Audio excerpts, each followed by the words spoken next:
It's Felicia, and this is my roommate McKenna and my boyfriend Easton. Hello.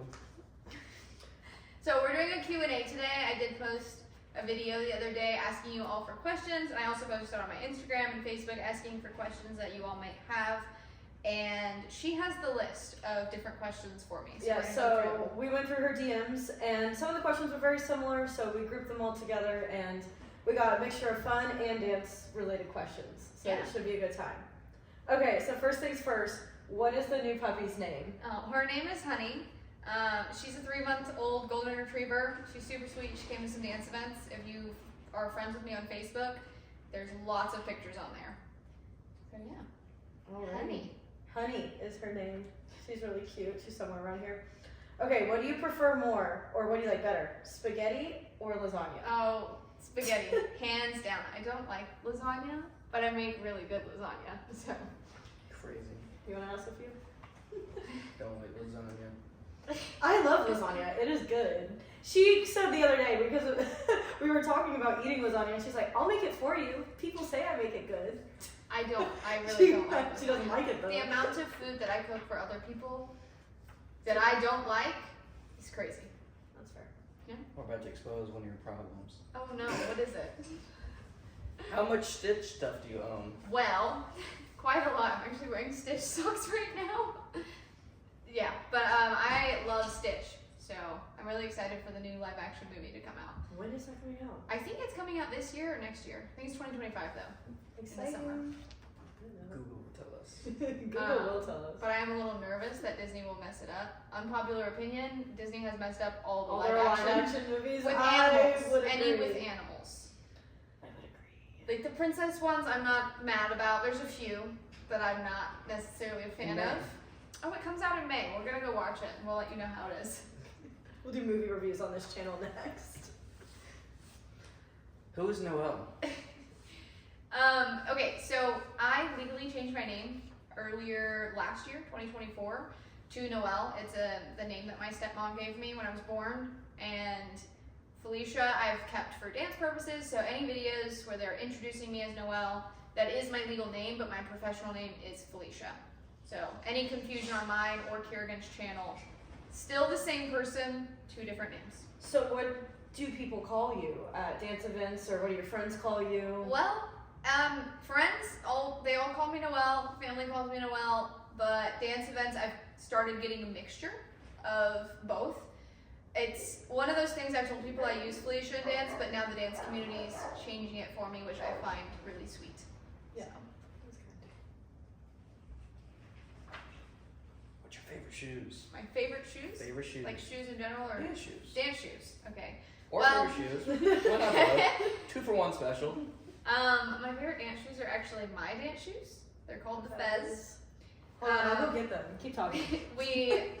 My grandmother owns a dance shoe store, so she's always coming up with new ideas, and we came out with these new shoes. And in all of my videos, you can see me wearing them in beige, white, black. They're super cute, and they're super flexible to your feet. They mold to your feet really well. And thank you, McKenna. Yeah, they're super comfy. I absolutely love them. If I didn't have those, I have a pair of shoes that look like Keds. They're also super comfy. And I really like Crocs. Those are my favorite street shoes. They're comfy. They're versatile. They have sports mode. She's got Stitch covered Crocs too. Yeah. I do. I does. have the Ohana Crocs. She does have those. Yeah. Like I said, what do you value in a lead? Listening skills. And not as in like verbally listening, but using their body language listening. Whenever I'm trying to do something, for them to stop and readjust and listen to what I am trying to communicate through our connection is really important to me, which is, you know, it helps when I'm doing a lot of crazy stuff on the dance floor, as you all know. But when a leader isn't listening and they pull me off or they take me out of something that I'm trying to do, it's not as fun for me. And it can actually hurt the dance. When did you start dancing? I started dancing when I was 7. For those of you that don't know, I'm 21 now, but She just had her birthday a In few weeks December. ago, so happy late birthday. But I started dancing when I was 7, when I moved in with my grandparents, ones who owned the dance shoe store. Basically, they told me that I had to learn how to dance. They own a dance shoe store. Family, you're gonna dance. Pretty much, yeah. If I'm gonna be in the family, I gotta dance. They listened to the music that I listened to, and they decided to take me to my studio that I've been going to and still go to, 2155. It's a great studio. They have classes every Wednesday nights. I'm now a teacher there, which is super cool. So I've kind of come full circle in dancing. Yeah. What do you charge for group lesson cost and private lessons? Groups, I don't usually teach group lessons, but it's usually kind of a per person thing. So depending on how big the group is going to be, between $5 and $10 a person. And then for privates, I'm $85 an hour currently. Usually at the beginning of the year, I up my price, but I have not done that yet. So my privates are 45 minutes, $85, and you get a lot out of them. It's a pretty good deal. Cheaper than where I've gone. Yeah, I'll tell you that. That is for sure. Favorite fundamental West Coast swing move and why? Ooh. Either a right side pass or a whip. Why? Because right side passes, the action of the right side pass, I'm just passing the leader on the right side. So that can be a rainbow, that can be a right side pass, it can be a cutoff. Any of those moves are super fun because you can have creative ways of coming out of them. Whips, there are so many whips. There's so many different variations that are also a lot of fun to play with, and the momentum that you can get out of a whip, I love it. I love the energy and I love the speed that you can get. So those are my favorite fundamental patterns. Whips are painful. Whips are not painful. Yes, they are. I like them too. They're fun, and you can do, like you said, a lot of variations and a lot of cool things. You can do a ride out of a whip. You can do a lot of things. Yes. Yeah, good time. Not I. Well, you're a lead, so your opinion is kind of invalid. Sorry. Apparently you don't value this lead. She's supposed to value you a little bit more, okay? Y'all are in the relationship here. Were you upset at Sheven when he had to apologize to me? Oh, during the dance, Yeah. I did post that. For those of you that haven't seen it, I posted a video a while back with Sheven, and it was at an event called Austin Rocks, and we got He a very got a little, sexual song. Got a little spicy. He did. The song lyrics said round 2 now, and he did the motions. And immediately after, I made a joking oh God, no, and he immediately turned around and waved at my boyfriend, Easton, and goes, sorry, Easton. And honestly, it's all about the show. When you're a professional, our job is to portray the songs to you. So when it is a sexual song, we all know we're just performing. It has no meaning. I'm not upset at you for it. I'm probably going to make a joke about it in either a gross no or we're both going to end up making that joke at the same time. And it's kind of one of those things that you laugh off. And Sheven and I are really good friends. And yeah, I just wasn't mad. I thought it was hilarious that he turned around and apologized to you, who wasn't paying attention and didn't even catch it. So I didn't see it till everyone was looking at me laughing. I'm like, what happened? yeah, but I was not upset at all, so. Tough video though. I thought it was funny. Can you start learning West Coast swing at 19? Yes. I mean, these two didn't start learning and... Until this year, really. I'm 24, now 25. Yeah, she started at 24, he started at 28. 28, now 29. Kerrigan, a lot of you guys watch Kerrigan's videos. He started at 27, 28 years old. You're even 28. He's 30 now, he'll be 31 in February. You don't have to be like her that grew up in a dance family. Correct. I have no experience, never did dance, gymnastics, cheer, none of that growing up. I did soccer and all these other things, and I luckily found dance, and this is a whole different thing, and you can start it at any age, Absolutely. any experience, does not matter. Absolutely. At all. Yeah. I mean, I have people that are, Kerrigan was an engineer. He was not a dancer, and he's come so far in the dance. I just was a lucky child to have been in dance and cheer and gymnastics and all of those things that have helped build who I am as a dancer and the abilities that I have as a dancer. How many hours do you practice a new routine like the one at floor play with Kerrigan? So that routine we choreographed within a 3-week, 4-week period. We started choreographing it in November. and floor play was at the end of December going into January. It was a New Year's Eve event, so we met once a week to choreograph, and then we met twice a week for 3 to 4 hours every practice. And sometimes when we were both in town, not traveling, we would come in the morning and practice for another 3 hours. It wasn't about the amount of time spent, it was about how much progress we felt that we had made, and how, with being able to do those lifts, how much time we needed to be able to get those lifts properly in the air, and also getting them to go and flow with the music and the other choreography. So it also kind of just depends on how fast you learn.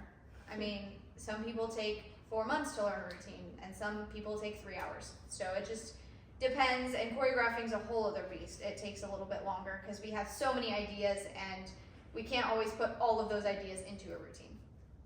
That's why you do more than one routine. Correct. Or fry your brain.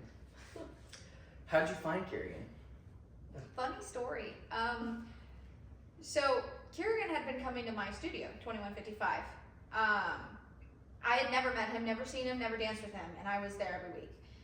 And one day I was looking for a Strictly partner, and that's where you choose your partner, but it's still a Jack and Jill almost, where you don't know the song, but you go dance and you compete together. And I was looking for a Strictly partner for an event called Mad Jam, and one of my friends, I had asked her if she knew anyone that also needed a Strictly partner, and they were like, oh, you should message Kerrigan Rudd on Facebook. So I did. Never met him, never danced with him, and I was like, hey, do you want to do a Strictly? Just randomly.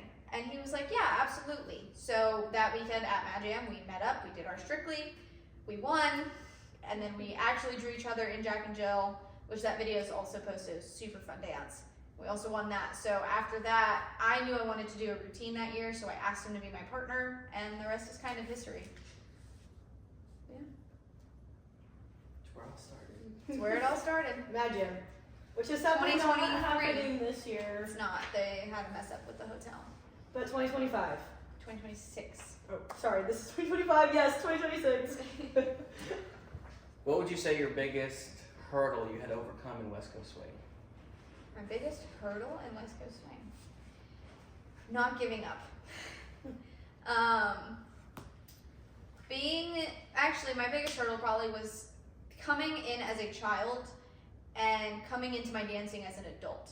There are so many things that we do in this dance that are looked at as adult behavior, and as a child you can't do that because you're dancing with adults and you're dancing to these songs that are not the most appropriate for a 10-year-old or a 15-year-old. And so you have to really know that I can't dance like all of these pros dance because I'm underage, or I'm a minor and I'm dancing with an adult.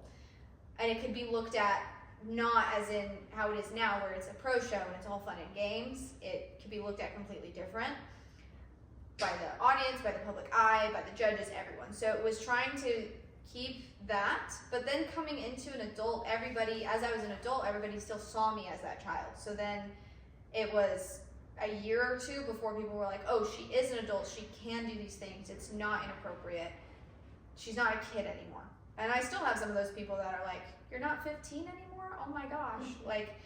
So that was probably a really big hurdle, especially dancing to the types of songs that we dance to.